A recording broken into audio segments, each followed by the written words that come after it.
Assalamualaikum warahmatullahi wabarakatuh. Alhamdulillahilladzi ja'ala ramadhana sahra siyami lil mu'minin. Asyhadu an la ilaha illallah wahdahu la syarikalah wa asyhadu anna Muhammadan abduhu wa rasuluh al-mab'utsu rahmatan lil alamin. Allahumma shalli ala sayyidina Muhammad wa ala ali sayyidina Muhammad. Sama-sama kita muliakan Bapak Imam kita, Imam Masjid Jami'atuz Zahidin, Al-Ustadz Darbin Nasution, yang mulia Bapak-bapak serta ibu-ibu jamaah Masjid Jami'atuz Zahidin rahimakumullah. Dan yang saya muliakan, baik yang ada di dalam masjid maupun yang sedang menyaksikan di rumah. Kenapa harus disebutkan? Karena etek saya di kampung namanya Aryani Siregar, dia sangat suka menonton rekaman ini. Jadi perlu disebutkan namanya agar beliau lebih semangat, like and share. Sebagai hamba Allah yang beriman, kita selalu dan senantiasa bersyukur kepada Allah dengan mengucapkan Alhamdulillahirabbil alamin. Tanpa rasa syukur, kita akan merasa kurang. Kalau kita merasa kurang, kita akan mengeluh. Kalau kita mengeluh, lama-lama akan menyalahkan takdir dari Allah Subhanahu wa Ta'ala.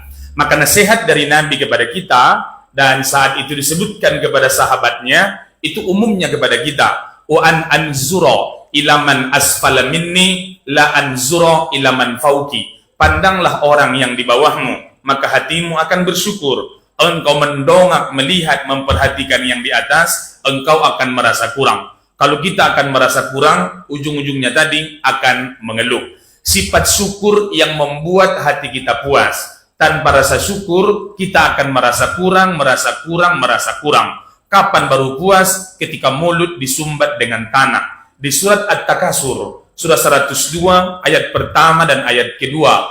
Alhaakumut takasur. Karena suka bermewah-mewah, adu kemewahan dengan orang lain, haus validasi dan pengakuan, akhirnya kita lalai daripada ibadah. Hatta zurtumul makobir, sampai dikuburlah baru terasa penyesalan dan penyesalan. Kalau soal puas Bapak Ibu, tak pernah kita puas di dunia ini tanpa rasa syukur. Contoh, seorang laki-laki namanya Farhan, umur 25, dia menikah dan dia punya rumah kontrakan. Dia berdoa agar Allah memberikan rezeki supaya dia punya rumah. Umur 30, alhamdulillah dapat rumah RSSS. Rumah sangat sempit sekali, tipe 36. Pertanyaannya, apakah dia puas? Belum. Dia berdoa lagi, ya Allah, kalau rumah terlalu kecil model begini, nanti mertua mau datang dari Bangkinang, mereka mau tinggal di mana? Berikan saya rezeki biar bisa bangun rumah tipe 180. Umur dia 40 tahun, doa dikabulkan, rezeki bertambah. Apakah dia puas? Enggak juga. Dia berdoa lagi, ya Allah, ini rumah besar, tapi isinya kosong. Televisi sudah 20 tahun tak diganti. Dicolok, tak langsung nyala TV itu. Dipukul-pukul dulu begini, baru keluar penyiarnya. Itu pun miring gambarnya begini. Pemirsa, dimanapun Anda berada, dipukul sekali lagi, baru dia lurus. Ibu ada nggak TV model begitu? Tapi yang memukul itu harus tuan rumah. Kalau tetangga yang mukul, langsung gym selesai. Akhirnya umur 50, Allah berikan rezeki, isi rumah lengkap, dan mobil ada. Apakah dia puas? Belum juga. Ya, umur 50 dia berdoa, ya Allah, sebentar lagi mau pensiun. Berikan rezeki agar bisa beli sawit 25 hektar. Umur 60, Allah kasih.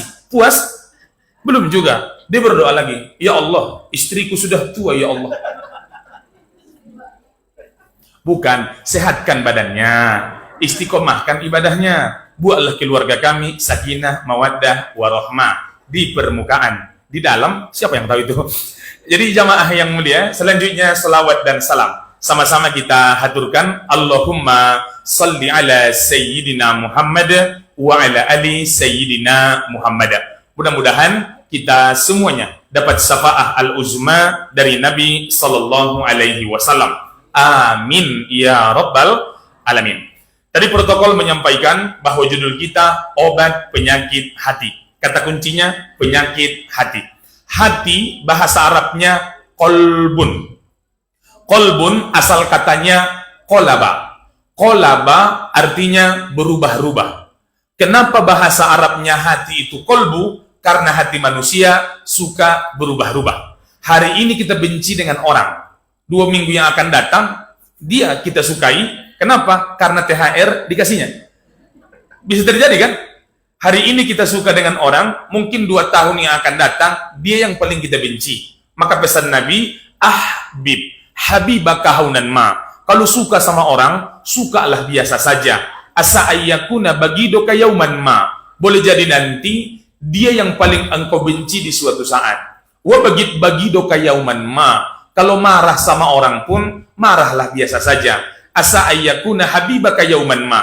Boleh jadi nanti dia yang paling engkau cintai di suatu saat. Berapa banyak suami istri ketika kita tanya, jawabannya antara benci dan rindu. Apa maksudnya Pak Ustadz? Bang, kata kita. Jawaban dia, yoi. Itu istri abang? Iya. Kok gitu modelnya bang? Mbak Alay, dulu aku benci kali sama dia. Kalau benci kok bisa nikah? Tangkap Satpol PP kami. Nah artinya jamaah yang saya muliakan, bapak-bapak dan ibu-ibu, hati-hati dengan hati. Karena hati kita mudah untuk berubah. Benci sekedarnya, suka sekedarnya. Siapkan jiwa kritis di hati kita agar tidak menerima mentah-mentah 100% atas apa yang diucapkan oleh orang lain. Dan bagaimana penyakit hati itu? Di Al-Quran disebutkan hati itu ada 3. Yang pertama namanya kolbun salim, hati yang selamat. Ada yang kedua adalah hati yang mati, na'udzubillah. Yang ketiga yang mau kita bahas, kolbun marid, hati yang sakit. Di Al-Baqarah, surat yang kedua, ayat yang ke-10, Allah menjelaskan tentang penyakit ini. Fi qulubihim marad. Di dalam hati mereka ada penyakit. Fazadahumullahu marada. Allah menambah penyakit itu. Walahum adabun alimum bima kanu yakzimun. Mereka mendapatkan siksa pedih dari apa yang mereka dustakan. Begini Bapak Ibu, membangunkan orang tidur, membangunkan orang yang pura-pura tidur, lebih sulit yang mana? Ibu paham nggak maksudnya tuh? Kadang-kadang ada orang tidak tahu, diberi tahu, dia akan berterima kasih dan dia akan berubah. Ada orang tidak, dia sudah tahu, tapi dilakukannya juga yang buruk tadi. Andai kita nasihati, kita kasih tahu, kitalah orang yang paling dia benci di dunia ini. Artinya, orang yang penyakit hati pun begitu. Ada orang sadar dia penyakit hati, dia tahu itu dosa, tapi tetap dia lakukan. Andai dinasihati orang, dia akan mengatakan, kau belum lahir ke dunia ini, aku sudah makan asam garam kehidupan. Artinya jamaah yang mulia, ada orang yang mau diingatkan, ada orang yang tidak mau diingatkan. Dan salah satu penyesalan besok setelah meninggal dunia karena tidak mau mendengarkan nasihat. Allah sebutkan di surat Al-Mulk, surat 67, nomor ayat yang ke-10. Panitia Ramadan sengaja tak menyiapkan Quran di meja karena mereka tahu saya hafal ayatnya. Sombong kali mak. Wa qalu, dan mereka berkata, lau kunna nasma'u, andaikan dulu kami mau mendengar, au naqilu, andaikan dulu kami mau berfikir, ma kunna fi ashabis sa'ir, kami tidak akan berada dalam tempat yang menyala-nyala. Berarti mereka ngomong itu di mana? Di dunia atau di neraka? Di neraka. Dari mana ibu tahu neraka? Menyala. Iya kan, menyala-nyala. Artinya kalau sudah sampai di akhirat, dunia ini masa lalu atau masa depan? Masa lalu. Dan salah satu penyesalan itu adalah karena tidak mau mendengarkan nasihat. Apa penyakit hati itu dan bagaimana terapi dan obatnya? Ini yang mau kita sampaikan secara dalam dan tajam setajam silet. Nomor 1, penyakit itu ada yang kita kenal namanya hasad. Hasad itu penyakit kan? Belum ada alat pendeteksi hasad di rumah sakit. Tapi protokol menyampaikan itu. Kalau ada orang iri dengki sama tetangganya, iri dengki dalam bahasa kampung saya namanya bika-bika. Apa namanya, Bu? Iri itu iri dengki. Disebutkan Allah di surat Ali Imran, urutan surat yang ketiga, nomor ayat 120. Intamsaskum hasanatun tasuhum. Kalau datang kepadamu yang baik-baik, dia membencimu. Kan aneh nih. Wa intusibukum sayyi'atun yafrahuna biha. Kalau datang kepadamu yang buruk-buruk, dia berbahagia. Itu yang kita kenal namanya SMS. Senang melihat orang susah, susah melihat orang. Ada nggak manusia yang model begitu? Mana orangnya? Tak datang dia ya. Mungkin dia tahu mau dibahas tadi judulnya, nggak usah datang lah kata dia. Jadi jamaah yang saya muliakan, orang hasad itu bagaimana kata ulama? Tamanni zawalin ni'mah an sohibiha. Berangan-angan agar yang dimiliki orang berpindah ke dia. Berangan-angan berarti diam atau bicara? Diam. Ditengoknya kawan dia beli mobil baru Toyota Raize, dia nengok doang. Pas orangnya nengok dia, pas orangnya pergi, itu namanya bermuka dua. Kalau ada kawan ibu bermuka dua, bilang sama dia, sumbangkan satu mukanya kepada orang yang cari-cari muka. Artinya jamaah yang mulia, lain yang di depan, lain yang di belakang. Na'udzubillah. Itu sering kita tengok di sinetron Indosiar. Di depan orang, di belakang. Jadi jamaah yang mulia, bagaimana menghadapi orang yang hasad? Oke, ulang dulu ya. Pertama tadi, berangan-angan agar yang dimiliki orang berpindah sama dia. Ini levelnya paling bawah. Tingkatan dua, berangan-angan agar yang dimiliki orang hilang. Jadi dia tidak menginginkan yang diinginkan orang, dia tak menginginkan yang dimiliki orang, tapi yang penting yang dimiliki orang hilang. Dalam bahasa orang Batak begini, inda diau, inda diho, tagumenan dibegu. Ngerti nggak? Saya terjemahkan. Kalau saya tak bisa mendapatkannya, kau pun tak boleh mendapatkannya. Lebih baik kita buang, kita kasih ke hantu sekalian. Contoh. Datanglah BLT untuk satu RT yang mendapatkan kuotanya 6 orang, yang mendaftar 7 orang, yang tidak dapat berapa? Bayangkan ibu yang tidak mendapat yang 1 orang itu. Apakah ibu sanggup mengatakan, Pak RT, biarkanlah aku tidak dapat, yang penting warga kita yang 6 orang dapat? Sanggup nggak ngomong begitu? Beratlah. Kalau masih berat, berarti di hati kita masih ada tadi something wrong. Ada sesuatu yang salah. Yang banyak kita jumpai, Pak RT, adillah. Kalau satu tak mendapat, jangan dapat semua. Terus kuota yang 6 ini dikemanakan? Kasih ke RT lain. Yang penting jangan Pak RT tidak berlaku adil. Jadi memang ada penyakit orang yang model begini. Jadi dia tidak senang ketika kawan-kawannya berbahagia. Yang penting kita harus sama-sama menderita. Memang pikiran orang yang model begini susah menghadapi orang yang punya penyakit hati. Na'udzubillah. Bagaimana menghadapinya? Tingkatan ketiga tadi. Tidak ikhlas dengan rezeki yang Allah karuniakan. Jadi kalau hati kita tidak ikhlas melihat rezeki yang dipunya orang lain, sedikit banyak hasad masih ada di hati kita. Pertanyaannya, ibu masih mengantuk atau masih sekar? Alhamdulillah, belum mengantuk. Kalau mengantuk, bacakan saja doa. Bismikallahumma ahya wa bismika ahmad. Bagaimana orang hasad menghadapinya? Ayat yang tadi, Ali Imran surat ketiga ayat 120. Wa in tasbiru, jika engkau bersabar. Sabar itu artinya menahan. Menahan itu keluar atau ke dalam? Ke dalam. Sebenarnya kita mau membalas ucapan dia, tapi kita memilih untuk diam, memilih untuk menahan, itulah sabar. Waktu dia menyindir kita di grup WA, bisa nggak kita balas? Bisa. Tapi kita memilih untuk tidak membalas, itulah yang disebut dengan sabar. Yang kedua, watattaku, bertakwa kepada Allah Subhanahu wa taala.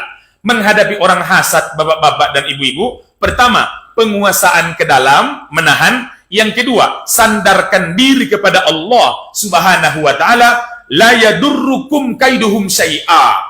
Maka mereka yang iri tidak akan bisa merugikanmu secuil pun, sedikit pun. Di ujung ayat disebut bahwa Allah bima ya'maluna muhit. Allah maha teliti dengan apapun yang mereka lakukan. Pertanyaannya, kalau ada hasad di hati kita, apa obatnya? Yakini dalam hati bahwa rezeki yang Allah berikan berbeda-beda. Dan rezeki yang Allah karuniakan ke kita mungkin tak dikasih ke orang. Rezeki yang dikaruniakan ke orang mungkin tidak ada sama kita. Itu terapi agar ikhlas dengan qada, ikhlas dengan ketetapan Allah Subhanahu wa taala. Bapak, Ibu, jamaah yang mulia, rezeki kita ada kadarnya atau tidak? Ada. Kalau kata kita, bapak dan ibu-ibu, bekerja keras, maka rezeki akan datang, Berapa banyak orang kerja keras, tak datang-datang. Ada orang yang santai-santai, rezeki mengalir terus. Bisa terjadi nggak? Jangan lupa ya, rezeki itu apa yang kita dapatkan dan yang kita manfaatkan. Berarti dua. Kita dapatkan, kita manfaatkan. Seorang bapak, katakanlah namanya Erman namanya. Contoh, Erman Hasibuan. Pasti nggak ada sini. Jadi si Erman ini, dia gajian per bulan 12 juta. Itu rezeki dia atau tidak? Belum. Baru didapatkan. Belum tentu dimanfaatkan. Karena yang 12 juta, dia pulang ke rumah, langsung dipegang, diminta semua sama bininya. Sini. Akhirnya setiap dia pergi kerja per hari dikasih 50.000. Besoknya 50.000. Yang didapatkan 12 juta. Yang dikasih per hari 50.000. Kalau sebulan berapa? Hari Minggu libur. Jadi kalau libur tak dikasih.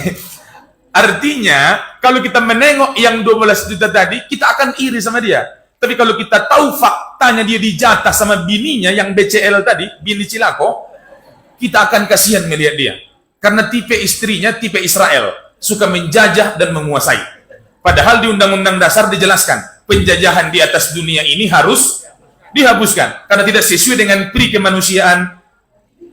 Masih apa di Undang-Undang Dasar? Alhamdulillah. Dari yang pertama, hasad, supaya hilang di hati kita Bapak Ibu. Ingat, Allah memberikan rezeki berbeda-beda. Ingat, harta rezeki paling rendah. Di atasnya kesehatan rezeki yang lebih tinggi. Ibu pilih sehat atau kaya? Apa gunanya duit 8 miliar kalau tak bisa bergerak? Mati setengah? Ada kan model gitu? Artinya Bapak, Ibu, jamaah yang mulia, Allah memberikan sama kita, mungkin tak diberikan kepada yang lain. Ibu bisa tidur di bawah jam 10, itu rezeki atau tidak? Rezeki. Berapa banyak orang tempat tidurnya mewah, namanya King Coil, harga 90 juta. Kau Ustaz tahu, nampak di brosur. 90 juta. Tapi dia baru bisa tidur jam 3 malam, jam 3 pagi baru bisa tidur. Artinya mungkin kita lebih bahagia daripada dia. Kenapa? Ibu jangankan di tempat tidur, di pengajian pun tidur Ibu. Itu rezeki kan? Artinya jamaah yang mulia, ini yang pertama. Yang kedua, jamaah yang mulia, penyakit itu ada pula yang kita kenal namanya ria. Apa dia, Bu? Ria. Itu penyakit nggak? Ria bahasa kitanya pamer. Nanti ini dipotong ya, Bapak Ibu. Orang yang suka pamer adalah orang yang tidak bahagia. Karena dia masih butuh sanjungan pujian orang lain untuk membuat hatinya bahagia. Biasanya sesuatu yang kita pamerkan karena jarang kita kerjakan. Kalau sering kita lakukan, tak mungkin pamer kepada orang lain. Contoh, Ibu baru pertama kali umroh ke Mekah. Foto nggak di sana? Foto. Tapi kalau kita sudah 20 tahun tinggal di kota Mekah, masih foto nggak di situ? Artinya kalau sering, ngapain harus pamer dengan orang lain? Habis dari Mekah, Ibu pergi ke Turki, namanya Kapadokia, naik balon udara. Foto nggak? Foto, karena baru pertama. Tapi kalau sudah 200 kali kita naikin itu, sampai-sampai kita bosan, tak ingat dengan foto. Artinya, kalau sering kita lakukan, tak mungkin pamer pada orang lain. Kalau jarang kita lakukan, disitulah kita akan pamer kepada orang lain. Contoh, Ibu pernah nggak foto selfie waktu mengganti tabung gas? Kenapa? Takut pula meleduk ya. Tapi intinya jamaah, Al-Quran menyebutkan itu di surat Al-Ma'un. Surat 107, nomor ayat 4, junto ayat 5, junto ayat 6. Fawailul lil musallin. Celaka kepada orang-orang yang sholat. Kenapa celaka? Alladzina hum an sholatihim sahun. Karena mereka sia-sia dalam sholatnya. Apa yang membuat sia-sia? Alladzina hum yura'un. Karena mereka ria, pamer kepada orang lain. Ria ini, Bapak Ibu, syirik kecil. Dan itu bisa menjangkit saya, bisa menjangkit kita. Oleh karenanya, ceramah ini fungsinya tausiah. Watawa saubil haq, watawa saling ingat mengingatkan di antara kita. Jadi Bapak dan Ibu-ibu, kembali ke laptop, bahwa tadi bagaimana obatnya agar hati tidak ria, bagaimana obatnya agar kita tidak pamer. Yakini dalam jiwa bahwa cukuplah Allah yang menilai, cukuplah Allah yang memberikan balasan, balasan manusia sedikit pun tak setimpal dengan apa yang dibalas Allah Subhanahu wa Ta'ala. Kenapa? Sanjungan manusia enaknya cuma 2 hari, 3 hari. Halo?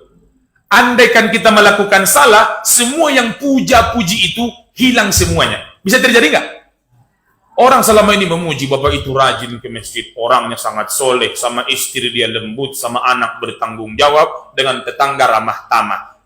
Suatu saat dia minjam duit sama ibu, sama bapak. Tak bapak kasih.